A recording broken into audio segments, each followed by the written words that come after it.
All Kerala permit എന്നുള്ളൊരു ആശയം നല്ലൊരു പരിപാടിയാണ്. കാരണം വെച്ച് കഴിഞ്ഞാൽ നമ്മൾ കേരളത്തിൽ എവിടെ വേണമെങ്കിലും പോകാം. പക്ഷേ നമ്മുടെ വണ്ടി അത്ര ഓട്ടോ ഒന്നും കിട്ടത്തില്ല. എങ്കിൽ തന്നെയും അപ്പുറത്ത് ചെറിയ ഇപ്പം നമ്മൾ പത്തനാപുരം കഴിഞ്ഞ് പോകുന്ന ഇപ്പം കലഞ്ഞൂരൊക്കെ പോകണമെങ്കിലും അല്ലെങ്കിൽ തിരുവനന്തപുരത്ത് അപ്പുറത്ത് ആ ചെറിയൊരു ജില്ല വിട്ടു പോകണമെങ്കിൽ നേരത്തെയൊക്കെ ബുദ്ധിമുട്ടുണ്ടായിരുന്നു.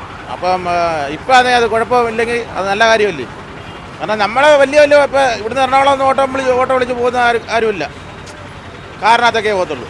അപ്പം ഇത് ചെറിയ ഓട്ടങ്ങൾ ചെറിയ അടുത്തുള്ള ജില്ലകളിലൊക്കെ പോകാൻ പറ്റുന്ന നല്ല കാര്യമാണ്. ഇപ്പോൾ അതിന് ആൾക്കാരുടെ പെർമിറ്റ് വേറെ എടുക്കേണ്ടി വരും. അതിപ്പോൾ അത് എടുത്താലും ഇപ്പം നമ്മളെ എടുക്കാൻ പോകുന്നില്ല. കാരണം വെച്ചാൽ നമുക്ക് അതിനുള്ള ഓട്ടോ ഒന്നും കിട്ടത്തില്ല. അഥവാ കിട്ടുവാണെങ്കിലെല്ലാം നമുക്ക് എടുക്കാനുണ്ടോ കാര്യമുള്ളൂ. കാറുകാരെ വിളിച്ച് പോകത്തുള്ളൂ. അത്രയും വലിയ ഓട്ടോ ഒക്കെ ഇപ്പോൾ എറണാകുളവും വലിയ ഇപ്പം ഓട്ടോ എറണാകുളവും എയർപോർട്ടോ ഇതൊക്കെ പോകുന്നത് കാറിൽ പോകുന്നൊരു കാറിലേ പോകത്തുള്ളൂ. ഓട്ടോയ്ക്കകത്ത് പോകുന്ന ചെറിയ ഓട്ടങ്ങളൊക്കെ നമുക്ക് കിട്ടത്തുള്ളൂ അടുത്തടുത്തുള്ള. പിന്നെ ഇതുപോലുള്ള ഈ അതിർത്തി പ്രദേശങ്ങളെ ജില്ലകളൊക്കെ ഉണ്ടല്ലോ, അവിടെയൊക്കെ പോകാനൊക്കെ നമ്മളെയൊക്കെ വിളിക്കും.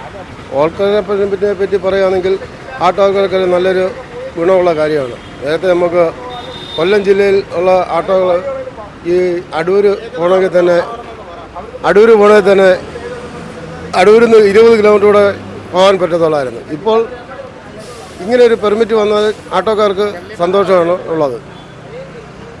പിന്നെ നേരത്തെ ശബരിമല ഓട്ടോകൾ പൊയ്ക്കൊണ്ടിരുന്നതായിരുന്നു. ഇപ്പോൾ ഇടക്കാലത്ത് അത് നിരോധിച്ചു. ഇനി നമുക്ക് ശബരിമല പോകുന്നതിനും പ്രശ്നങ്ങളൊന്നുമില്ല. നല്ലൊരു കാര്യമാണിത്.